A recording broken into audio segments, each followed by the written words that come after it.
Imam Syafi'i ketika berguru di kota Mekkah, beliau disuruh oleh gurunya, "Wahai Muhammad, pergilah engkau ke Madinah untuk berguru lagi.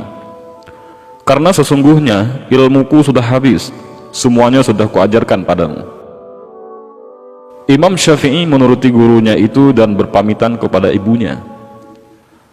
Berkatalah ibundanya, "Nak, pergilah engkau menuntut ilmu di jalan Allah.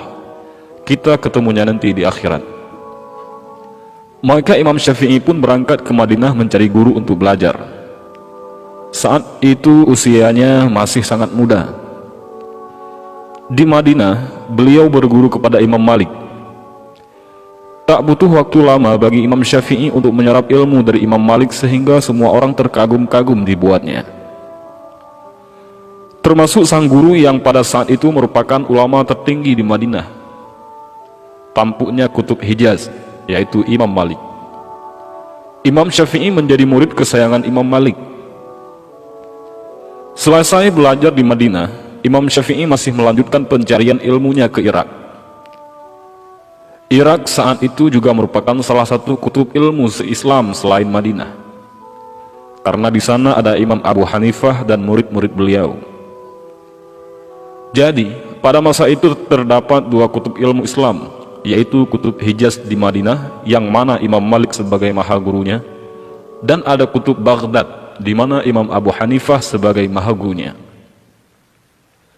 Berangkatlah Imam Syafi'i mengembara ke Irak, dan Imam Syafi'i menimba ilmu di sana kepada murid-muridnya Imam Abu Hanifah atau Imam Hanafi. Meski sudah banyak menyerap ilmu di Irak, Imam Syafi'i belum ingin pulang, karena belum ada panggilan dari ibundanya. Di Irak, Imam Syafi'i berkembang menjadi murid yang terkenal sangat pintar dan tercerdas, sehingga dalam waktu singkat, beliau sudah diminta untuk mengajar. 1 murid, 2 murid, 3 murid, sampai ribuan murid berbondong-bondong datang untuk berguru kepadanya. Hingga ia pun menjadi ulama besar yang terkenal ke seluruh penjuru Irak hingga Hijaz pada waktu itu. Ketika musim haji datang, ibunya Imam Syafi'i selalu menunaikan haji. Suatu ketika di musim haji di Masjidil Haram, ada sebuah pengajian besar yang mana pengajiannya dipimpin oleh seorang ulama besar dari Irak.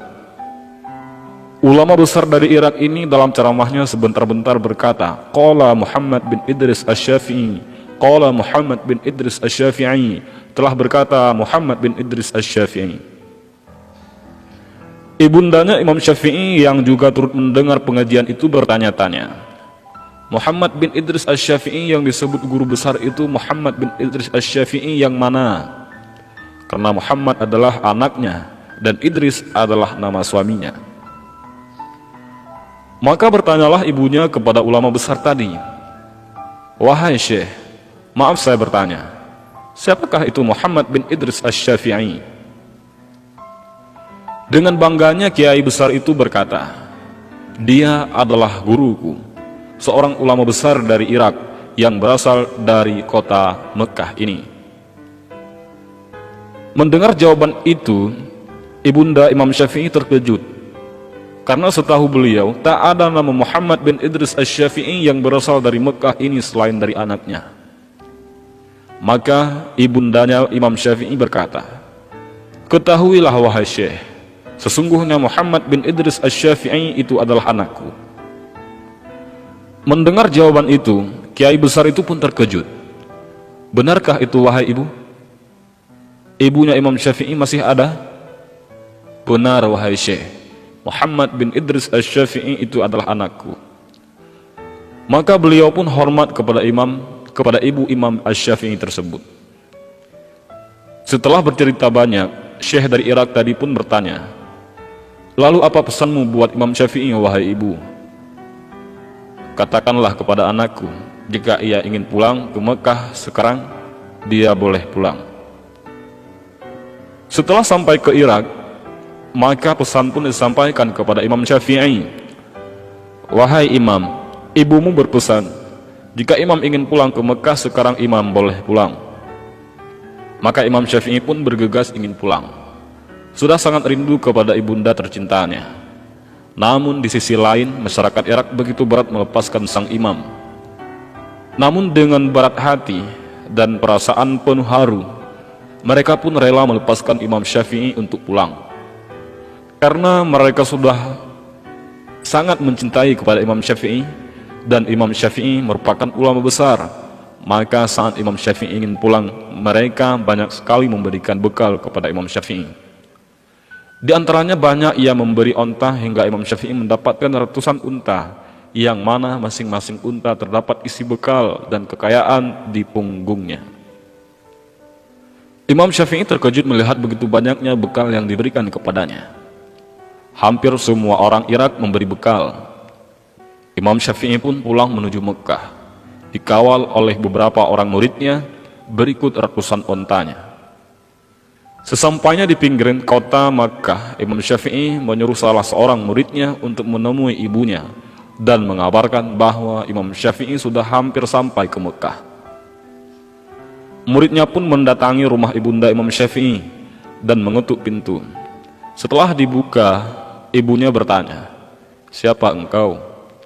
"Saya murid Imam Syafi'i," jawab murid Imam Syafi'i itu. "Ada apa?" tanya ibunya.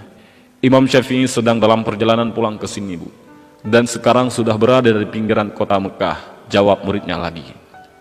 "Apa saja yang dibawa Syafi'i?" tanya ibunya. Si murid tersebut dengan bangganya menjawab, "Imam Syafi'i datang dengan membawa ratusan unta dan harta." Berharap ibunya Imam Syafi'i menjadi senang dan saat mendengarnya. Bukannya senang, ibunya Imam Syafi'i malah marah. "Syafi'i membawa ratusan unta? Aku menyuruh berkelana bukan untuk mencari dunia. Katakan kepada Syafi'i bahwa dia tidak boleh pulang ke rumah," tegas ibunya sambil menutup pintu dengan marah. Dan murid Imam Syafi'i pun terkejut. Maka dengan perasaan yang serba salah, murid tersebut menyampaikan pesannya kepada Imam Syafi'i. Ketika mendengar pesan tersebut, Imam Syafi'i gemetaran ketakutan. Imam Syafi'i pun memerintahkan kepada muridnya untuk mengumpulkan warga miskin yang ada di kota Mekah. Lalu semua unta berikut hartanya diberikan kepada warga Mekah hingga tak tersisa. Yang tersisa hanya kitab saja. Maka si murid tadi pun disuruh kembali menemui sang ibu. Sesampainya di rumah, murid tadi menceritakan kepada sang ibu yang bahwa semua unta dan hartanya sudah dibagikan kepada warga Mekah, dan yang tersisa hanya kitab dan ilmunya saja. Maka Imam Syafi'i pun diperbolehkan pulang.